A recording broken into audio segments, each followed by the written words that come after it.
इन दिनों सभी के मन में केवल एक ही प्रश्न उत्पन्न हो रहा है,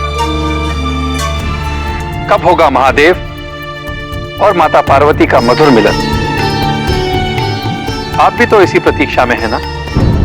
पार्वती की साधना और उनका धैर्य देखकर अब मुझे अपनी भूल का बोध हो रहा है।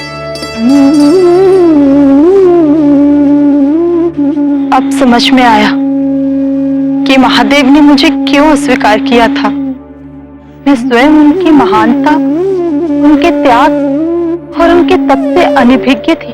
मैं तो किंचित उनके योग्य थी ही नहीं। ये बात नहीं है देवी। नियति और समय के चक्र से परे कोई भी नहीं, स्वयं महादेव भी नहीं। और नियति ये कहती है कि महादेव को प्राप्त करना केवल आदि शक्ति के लिए संभव है। माता पार्वती कोई और नहीं, आदि शक्ति का रूप है। और मुझे पूर्ण विश्वास है कि वो अपने इस कार्य में अवश्य सफल होंगे। यदि किसी कारणवश ऐसा न हो पाया तो? यदि ऐसा न हो पाया तो फिर हम कामदेव की मदद लेने पे बाध्य हो जाएंगे, परंतु हम माता पार्वती के प्रयत्नों को इस बार विफल नहीं होने देंगे। तारकासुर, हम इस संसार में शांति चाहते हैं, तुम्हारी तरह अशांति नहीं। इसका निर्णय आप नहीं, हम लेंगे। और ये मत भूलिए कि आपने हमें वचन दिया था कि अपनी संजीवनी विद्या का प्रयोग केवल असुरों के हित में करेंगे। हाँ तारकासुर, हमने वचन दिया था, किंतु हमने ये वचन नहीं दिया कि अवश्य करेंगे। गुरुदेव, अब आप हमें क्रोधित कर रहे हैं। यदि इसी क्षण मैंने आपकी हत्या कर दी तो आपकी ही संजीवनी विद्या से आप ही को जीवित करने वाला कोई नहीं बचेगा। तारकासुर, तुम भूल रहे हो कि हम तुम्हारे गुरु हैं। शिष्य प्रगति की कितनी ही ऊंचाइयां छू ले, किंतु आकर वो गिरता अपने गुरु के चरणों में ही है। तुम अपनी मर्यादा का उल्लंघन कर रहे हो। गुरुदेव!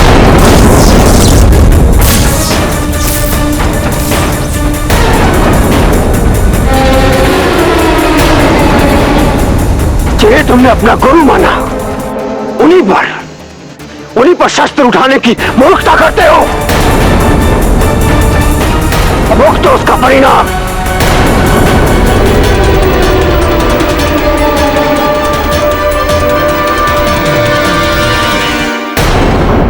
दया करें गुरुदेव, दया करें। मेरे पिता को उनकी दृष्टता के लिए क्षमा कीजिए। गुरुदेव, मैं आपका दोषी हूं, अपराधी हूं, परंतु क्षमा प्रार्थी भी हूं। आप जैसा कहते हैं वैसा ही होगा। हमारा आदेश है कि तुम हिमनरेश और उसके राज्य पर आक्रमण करने की बात अपनी मंद बुद्धि से निकाल दो। मैं वचन देता हूं, मैं हिमावन और उसके राज्य पर आक्रमण करने की सोचूंगा भी नहीं। परंतु गुरुदेव, मुझे इस कष्ट से बचाएं गुरुदेव।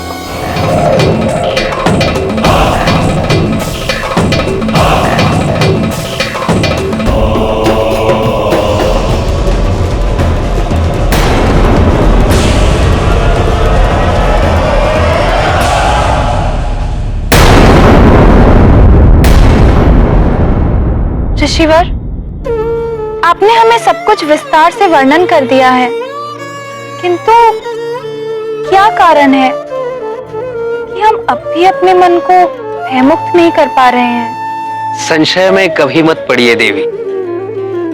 ज्ञानबोध और अनुभव में यही भिन्नता है।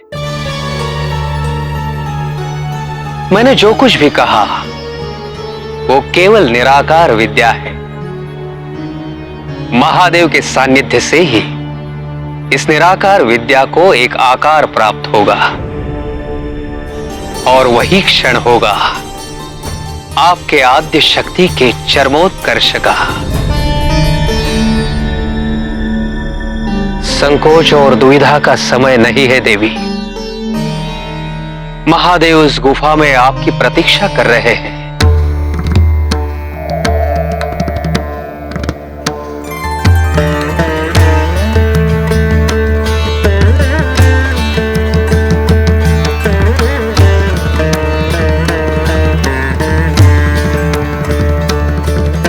और जब गंतव्य शिव है तो मार्ग की कठिनाइयों का भय कैसा?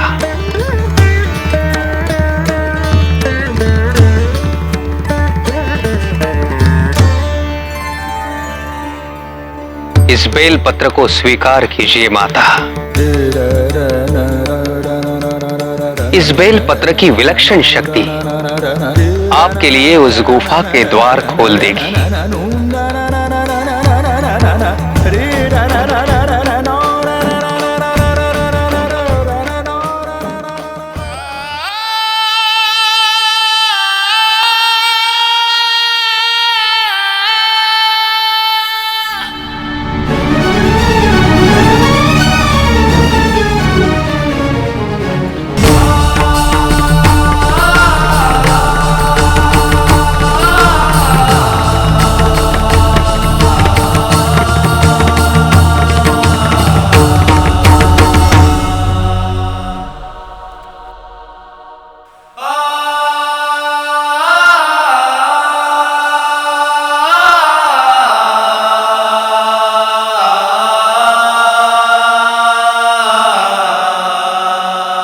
जाइए माता,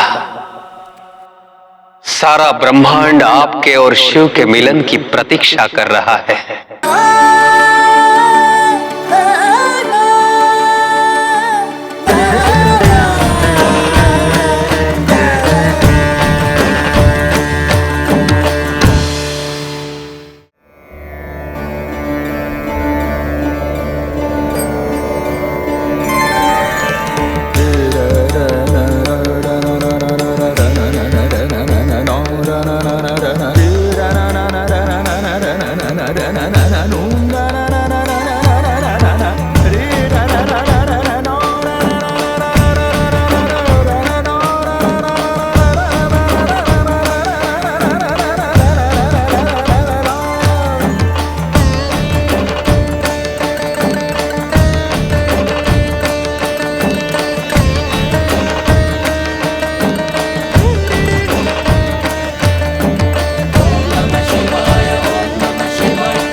भगवान जी पत्थर के अंदर क्यों होते हैं ऋषिवर? भगवान तो सर्वव्यापी है, परंतु पत्थर प्रत्यक्षीकरण है उस अदृश्य प्राचीर का जो भगवान और मनुष्य के बीच है। पर मनुष्य को इस प्राचीर के पार जाने हेतु क्या करना चाहिए ऋषिवर? संसार में यही एक प्राचीर है जिसे गिराना अत्यंत कठिन है। कि इस कठिन प्राचीर को संसार की सबसे कोमल वस्तु ही तोड़ सकती है, और वो है करुणा। करुणा कैसे उपजती है ऋषिवर? तड़प से। इस संसार के सभी जीव उस परब्रह्म परमेश्वर से बिछड़े हुए हैं। जब आत्मा को अपने सत्य की अनुभूति होती है, परमेश्वर से दूर जाते संसार को कष्ट में देख हृदय जब दुखी होता है, तब उस हृदय से उस पुनर्मिलन की उत्कंठा जाग जाती है।